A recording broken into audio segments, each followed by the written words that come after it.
para tratar de entender qué está pasando, vamos a hablar con el señor Roberto Kachanowski, que es siempre un gustazo. Roberto, un gusto saludarte. ¿Cómo estás? Roberto, ahí te veo. Está mutado. Te veo, pero claro, puede ser que estés muteado, Robert. A ver, ahí. Sí, estaba muteado. Ahí estamos. Mis hijos me regalaron un micrófono de última generación, pero yo no lo sé usar, ¿viste? Entonces soy medio bruto. Pero bueno, tendría que empezar un motorcito. Te escucho perfecto, Roberto. Bueno, muchas cosas para conversar, pero bueno, empecemos por esta coyuntura, ¿no? Todas estas variables que se han disparado. A ver, ¿qué está pasando? Expliquémosle a la gente que está asistiendo con mucha angustia a este momento, qué es lo que está sucediendo. Bueno, está pasando algo que ya pasó en el pasado. Claro. Pasó con la tablita cambiaria hasta por el año 79 hasta el 81. Pasó con el plan primavera en el año 88-89. Pasó con las LEVAX, con Juntos por el Cambio. ¿Qué es esto? Claro. A ver, ¿qué consiste? Que es lo mismo más o menos. El gobierno lo que hace, el de turno, sube la tasa de interés y dice que va a mantener quieto el tipo de cambio porque tiene reservas como para que no suba. Entonces, siempre están los que especulan, obviamente.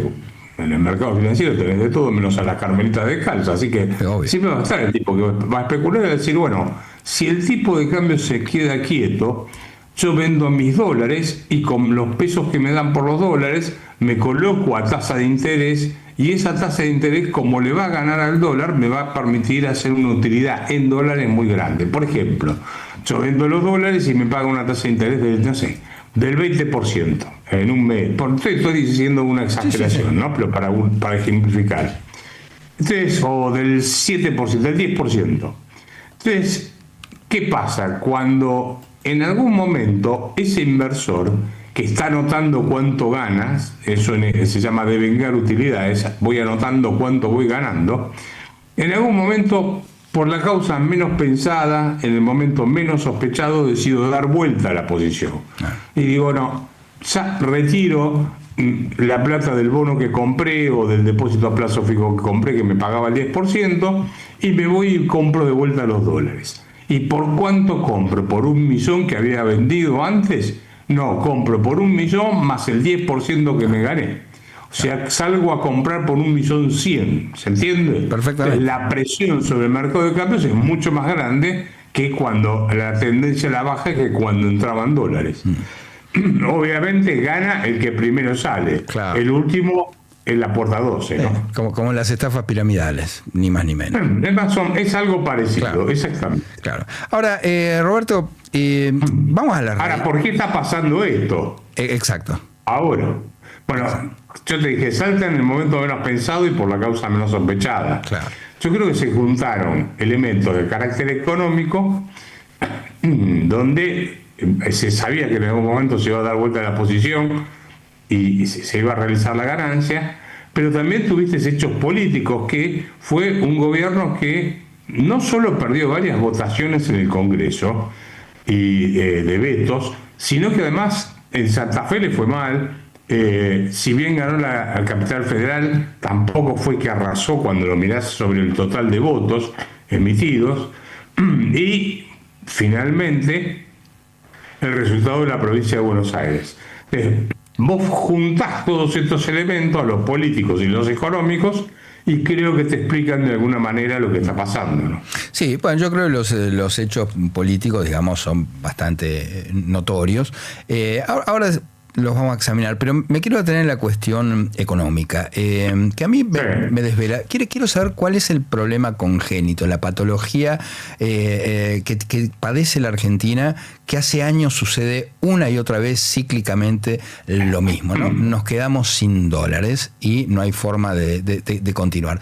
¿Por qué esto le pasa a la Argentina y no le pasa a Paraguay, no le pasa a Perú, no le pasa a Brasil?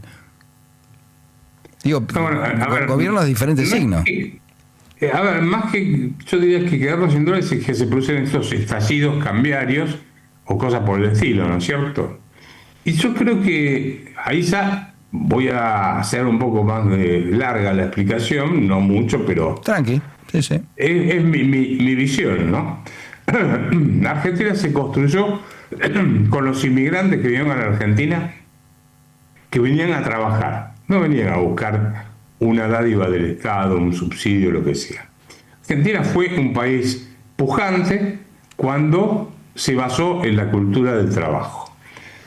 En un momento dado apareció un general y dijo: vamos a la cultura de la dádiva. El Estado, usted es pobre porque hay otro que es rico. El Estado, donde hay todo un derecho, hay una necesidad y un derecho. Entonces el Estado le va a dar todo porque la Argentina es rica. Es rica porque tiene la pampa húmeda, tiene petróleo, etc. Argentina, eso no es riqueza, esos son recursos naturales. Entonces empezó la redistribución del ingreso, que era pensar que los recursos naturales eran riqueza. Y le empecé a sacar plata a los que producían y empecé a espantar inversiones.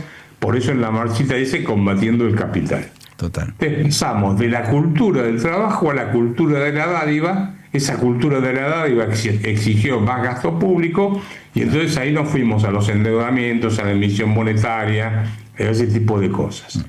O sea y queda después la última etapa, que es la cultura de la timba financiera, que empieza más que nada después del 75 con el Rodrigazo, cuando viene Martínez Dios y arma la tablita cambiaria y ese tipo de cosas. Claro. Y es el razonamiento que yo tengo, que no sé si será cerrado, pero sé que tengo. Está bien, pero está bien. La pregunta es por qué gobiernos de distinto signo y con distintos planes finalmente se enfrentan con los mismos problemas, ¿no? Que creo yo que además creen encontrar la solución en los mismos métodos, porque si comparamos, digamos, lo que está haciendo ahora el gobierno con lo que hacía Massa, tampoco es tan diferente. No, es más o menos lo mismo. Claro. Obviamente ellos te van a decir que bajaron el gasto público. Ahora, ¿cómo lo bajaron? Lo bajaron al estilo Duhalde. ¿Qué hizo Duhalde en el 2002 con Remes-Lenikov? Generó una llamarada inflacionaria y licuó las jubilaciones, los salarios de los empleados públicos, etcétera. Y ahí, bueno, además dejaron de pagar los intereses de la deuda. Y entonces ahí ya después les sobraba plata, tuvieron superávit fiscal en los primeros años de gobierno de Néstor Kirchner. Pero no es que hubo en este gobierno motosierra, hubo una licuadora, claro, que es distinto. Claro. Entonces tenés el mal humor también de la sociedad, claro, de todo esto, ¿no? Bueno, ahí hay una cuestión interesante, porque el gobierno hizo promesas electorales y muy significativas. Por ejemplo, dijo que iba a cerrar el Banco Central y que iba a dolarizar, ¿no? Que son dos promesas muy fuertes de campaña. No solamente no lo hizo, sino que hizo más bien lo contrario. Y justamente hoy aparece una declaración de Joaquín Cotani, que, bueno, directamente acusa a Caputo, a Luis Caputo, de haberle vendido, digamos, una fórmula falsa a Milei, sí, tema lo vi. de la dolarización. Sí, exacto. ¿Cómo lo ves esto? Sí, a ver, según cuenta Cotani, Milei quería dolarizar, pero como no tenía dólares no sabía qué hacer, y el otro le dijo, según lo que cuenta, Caputo le dijo, pero no hace falta que dolarice, lo que hacemos es frenar la emisión monetaria y hacemos la dolarización endógena. O sea, que la gente empiece a escupir dólares para pagar la tarjeta de crédito, etcétera, y ahí la economía se va a dolarizar. O sea, apretamos tanto al sector privado que van a tener que desahorrar los dólares que tienen y ahí dolarizamos la economía. Esa era la idea que me parece que quería transmitir o que tenía en mente Caputo. Pero a Cotani no le cerraba el esquema. ¿Por qué la gente va a desahorrar eternamente lo que tiene en dólares? Entonces, vos fíjate que Cotani es un economista de un gran nivel. Y él dice en la nota, yo nunca entendí cuál era el programa cambiario ni lo que querían hacer con la política monetaria y cambiaria. Total. Ahora, y es un tipo preparado. Sí, sí. Kachanowski, ¿qué tal? Aida Pipo te habla. Hola. ¿Cómo estás? En este tema que decís de que en parte lo vemos, que la gente se está teniendo que deshacer de sus ahorros para poder simplemente subsistir y llegar a fin de mes o pagar las cuentas, hay como una cierta contradicción, porque realmente el capitalismo bien entendido no se trata de consumir y consumir y consumir estupideces, sino justamente de que las familias y los individuos se capitalicen y generen un ahorro real. ¿No está como en contradicción total esto de desmadrar de esta manera a las familias argentinas, digamos, evitando que puedan ahorrar y tener un respaldo económico propio?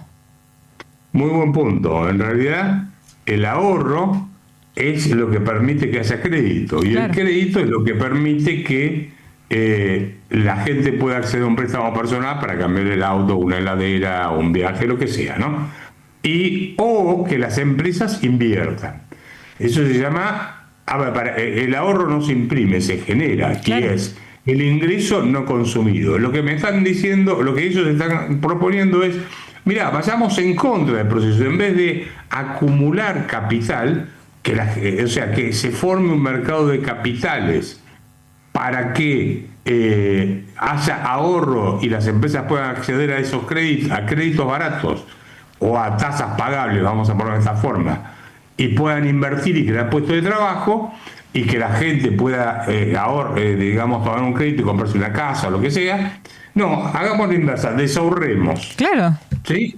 Esto es como si estuviésemos en una isla, ¿sí? En Robinson Crusoe. Entonces tenemos la escalera para bajar los cocos, la red para pescar los peces, etcétera, y de golpe se nos va rompiendo la red y no la arreglamos, la escalera se rompe tampoco. Bueno, nos quedamos sin stock de capital, ¿correcto? Entonces vamos a vivir peor. Bueno, esto es algo similar estaría ocurriendo en la economía argentina. Están desahorrando. Y déjame que te dé un ejemplo más. Desahorran en activos físicos. Por ejemplo, el estado de las rutas. Claro. ¿Qué hacen? Yo te bajo el gasto público, ¿cómo? Y no mantengo las rutas. Los pozos, y bueno, que los pozos estén en los pozos. Entonces nos matamos todos en las rutas, pero tengo equilibrio fiscal.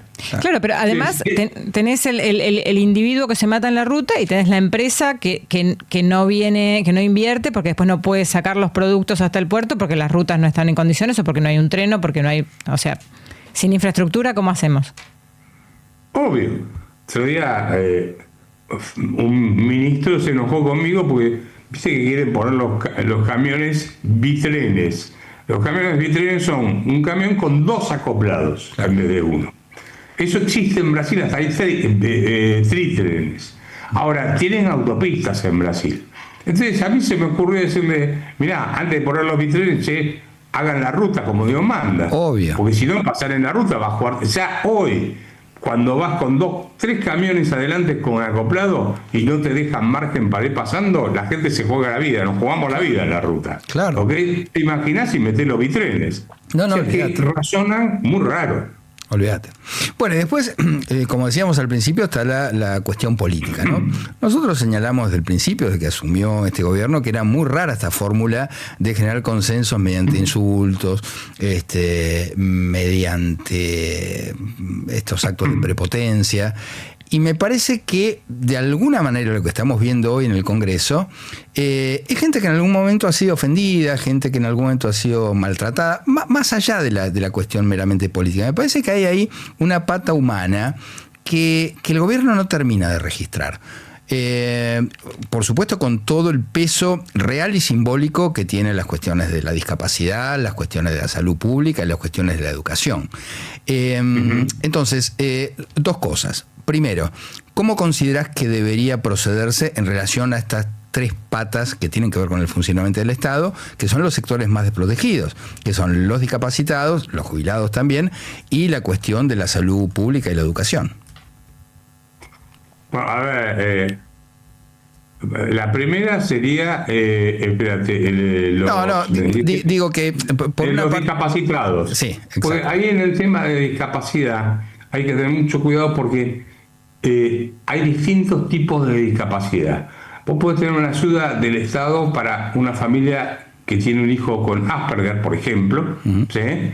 Y necesita algún tipo de asistencia, pero la ley te exige 2 condiciones para lograr esa asistencia. Por un lado, tenés que demostrar que físicamente está con problemas, pero además no tenés que tener ingresos y capital suficiente como para mantenerte. O sea, vamos a poner de esta forma, un tipo que es multimillonario no tendría derecho al acceso a ese tipo de subsidio, ¿correcto? Sí. O sea, ese es un caso. Ahora, después tenés el otro caso, que sí es un escándalo, que son los subsidios por invalidez laboral, que eso es un tema que yo lo vengo trabajando desde el año 2017, porque tuve acceso a esa información muy temprano, que es que vos tenés el 66% del cuerpo que no te permite trabajar, y además de eso no tenés ingresos suficientes. Bueno, eso pasó de 97.000 beneficiarios en el año 99 hasta 1.200.000 con el kirchnerismo o por ahí. Sí,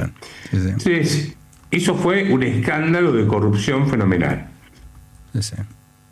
Donde me voy a concentrar es en el primer caso, Federico, ¿sí? Porque ese otro, el de invalidez laboral, es para estudiarlo mucho, y hay mucho para limpiar de corrupción. Obviamente. Hay mucho de corrupción porque lo conozco muy en detalle. Sí, sí. Dicho esto, saco ese tema y ahí no te mueve el amperímetro, porque vos lo que tenés que hacer es pagarle a los prestadores. Por ejemplo, el señor que maneja el camión, en vez de pagarle el 50% de lo que gasta en combustible, pagarle todo el combustible. Claro. A la especialista que vaya y asista al chico, pagarle un honorario de mercado o un honorario digno. Total. Para ponerlo de alguna forma, ¿no es cierto? Total. Entonces, quisieron ajustar por ahí. Y eso es un disparate. Es un disparate porque no te va a mover el amperímetro fiscal para nada. Total. Y querés que te diga más, hace una cosa: si no tenés plata, bajá la tasa de interés, que te estás gastando un montón de plata en tasa de interés para que haya juego de tasa versus dólar. Y te vas solo en el mes el mes de agosto se gastaron en ese juego de carry trade 8.400 millones de dólares el Estado. Para que tengas una idea. Tremendo. O sea que podías resolverlo. Tremendo. No sé si te contesté la primera, más o menos. Sí, está clarísimo. Roberto. El tema. Sí. El tema jubilado, te iba a decir, por lo menos ajustarle los 70.000 pesos del bono. Total. Roberto, como siempre, un gustazo hablar con vos. Y bueno, vamos a ver cómo evoluciona esta crisis, y en algún momento me encantaría volver a conversarlo. Te mando un abrazo muy grande. Te mando un abrazo. Gracias. Gracias.